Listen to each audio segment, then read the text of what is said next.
Hello, my lovely viewers. Assalamu alaikum. Welcome back to my channel. This is Shamima Akhtar. Shamima's cookbook থেকে আরও একটি নতুন video দেখার আমন্ত্রণ জানাচ্ছি। আজকে আমি তৈরি করে দেখাবো vanilla sponge cake. I hope আমার আজকের রেসিপিটি আপনাদের কাছে অনেক ভালো লাগবে। তো চলুন কিভাবে আমি আজকে এই সুন্দর স্পঞ্জ কেকটি তৈরি করে নিয়েছি সেটি আপনাদের সাথে শেয়ার করতে যাচ্ছি। প্রথমে আমরা শুকনো ইনগ্রেডিয়েন্টসগুলো চেলে নেব। এর জন্য আমি এখানে 1 কাপ পরিমাণ ময়দা নিয়েছি, 1 টিস্পুন দিয়ে দিলাম বেকিং পাউডার, হাফ টিস্পুন দিয়ে দিয়েছি বেকিং সোডা, 1/4 টিস্পুন দিয়ে দিলাম লবণ। তারপর সব কিছু ভালো মতো চেলে নিব আর অবশিষ্ট অংশগুলোকে আমরা ফেলে দিব। তো প্রথমে আমরা সব কিছু ভালো মতো চেলে নিয়েছি।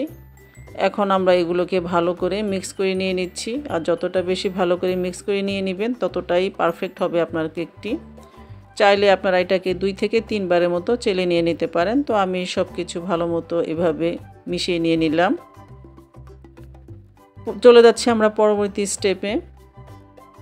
আমি এখানে একটি মিক্সিং বলে 3টি ডিম ভেঙে নিয়েছি। আর ডিমগুলো আমার রুম টেম্পারেচারেই আছে। যদি ফ্রিজে থাকে তাহলে মিনিমাম আধা ঘন্টা আগে বের করে নেবেন। এখন ডিমের কুসুমগুলোকে আমরা একটু উঠিয়ে আলাদা করে নিচ্ছি। আর যে সাদা অংশটা থাকে সেটাকে আমরা বিট করে নিব। আমি এখানে ইলেকট্রিক বিটারের সাহায্যে এটাকে বিট করতে থাকছি। দেখতেই পাচ্ছেন আমি এটাকে 2 মিনিটের মতো প্রথমে আমরা বিট করে নিয়ে নিব। তো মিডিয়াম স্পিডে এটাকে আমরা বিট করে নিয়ে নিচ্ছি। এখন আমি এখানে চিনি মিশিয়ে দিব। তো আমি এখানে 1.25 কাপ পরিমাণ চিনি নিয়েছি। আর চিনিটা কিন্তু আমি একসঙ্গে মেশাবো না, আমি 3 বারে এই চিনিটাকে মিশিয়ে নিব। তো প্রথমবার আমি কিছুটা পরিমাণ চিনি দিয়ে বিট করতে থাকছি। যখন একটু বিট করে নেওয়া হয়ে যাবে তখন সেকেন্ড ধাপে আমরা আবার কিছুটা চিনি দিয়ে দিলাম, দিয়ে আবার এটাকে ভালো মতো বিট করে নিয়ে নিচ্ছি।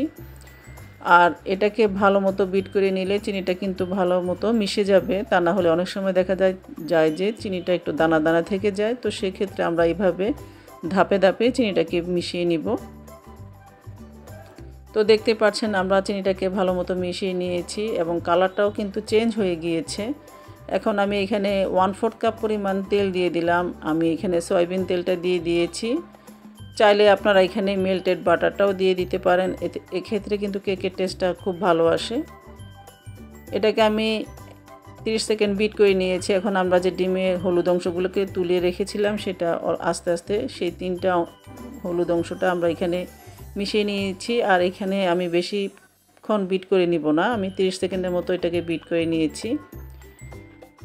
এখন আমি 1 টিস্পুনের মতো দিয়ে দিচ্ছি ভ্যানিলা এসেন্স, দিয়ে আবার এটাকে আমি 30 সেকেন্ডের মতো বিট করে নিব। এক্ষেত্রে কিন্তু বেশিক্ষণ সময় নিয়ে বিট করে নেওয়ার প্রয়োজন নেই, তা না হলে এটা ফোমটা কিন্তু একদম নষ্ট হয়ে যাবে। তো আমার সব কিছু ভালো মতো বিট করে নেওয়া হয়ে গিয়েছে। এখন আমি বিটারটাকে একপাশে সরিয়ে নিচ্ছি। আমরা যে শুকনো ইনগ্রেডিয়েন্টসগুলো চেলে নিয়েছি সেখান থেকে আমি অল্প অল্প করে এভাবে মিশিয়ে নিয়ে নিচ্ছি। আর এক্ষেত্রে কিন্তু আলতো হাতেই এটাকে মিশিয়ে নিতে হবে, খুব জোরে জোরে এবং প্রেশার দিয়ে কিন্তু মিশিয়ে নেওয়া যাবে না, তা না হলে কিন্তু এটা ফোমটা নষ্ট হয়ে যাবে আর সেক্ষেত্রে কেকটা কিন্তু ডেবে যেতে পারে। তো সেই দিকটা চিন্তা রেখে এভাবে আলতো হাতে এটাকে মিশিয়ে নেবেন। তো এক পাশ থেকে ভালোভাবে আমি এটাকে ঘুরিয়ে ঘুরিয়ে মিশিয়ে নিয়েছি, দেখতেই পাচ্ছেন। আর এটা আমার পুরোপুরি মিশিয়ে নেওয়া হয়ে গিয়েছে। যখন দেখবেন এরকম ঘোরানোর পর একটু চারের মতো হয় তখনই বুঝবেন আপনার এই ব্যাটারটা একদম পুরোপুরি রেডি, একদম পারফেক্ট একটা ব্যাটার তৈরি করে নেওয়া হয়ে গিয়েছে। আমি এরকম একটি রাউন্ড শেপের মোল্ড নিয়েছি আর চারপাশ থেকে এভাবে তেল ব্রাশ করে মাঝখানে বেকিং পেপার বিছিয়ে দিয়েছি। এখন আমি কেকের ব্যাটারটাকে উপর থেকে ঢেলে নিব। আমি সম্পূর্ণ ব্যাটারটাকে উপর থেকে একটু ঢেলে নিয়ে নিচ্ছি, এতে করে স্মুথলি ব্যাটারটা পড়বে এবং কেকটা কিন্তু ভিতরে কোনোভাবে ফাঁকা থাকবে না। তো এইভাবে ব্যাটারটাকে আমি ঢেলে নিয়ে নিলাম। এখন আমরা একটি শাসলিকের কাঠি দিয়ে এটাকে একটু এঁকে ঝেঁকে দিব। প্রথমে আমি একটু ট্যাপ করে নিয়ে নিলাম যেন সম্পূর্ণ ব্যাটারটা ভালোভাবে মিশে যায়। তারপর আমি এইভাবে একটি শাসলিকের কাঠি দিয়ে একটু এঁকে ঝেঁকে দিচ্ছি যেন ভিতর থেকে এয়ার বাবলসগুলো বেরিয়ে আসে। এখন আমি এটাকে আজকে ইলেকট্রিক ওভেনে বেক করব। আমি 180 ডিগ্রি সেলসিয়াসে 35 মিনিটের মতো বেক করে নিয়ে নিব। চাইলে আপনারা এই কেকটাকে চুলাতেও বেক করতে পারেন। তো দেখতে পাচ্ছেন আমি 35 মিনিটের মতো এটাকে বেক করে নিয়েছি। ব্যাস তৈরি হয়ে গেল আমার খুব সহজে দারুণ মজার ভ্যানিলা স্পঞ্জ কেক।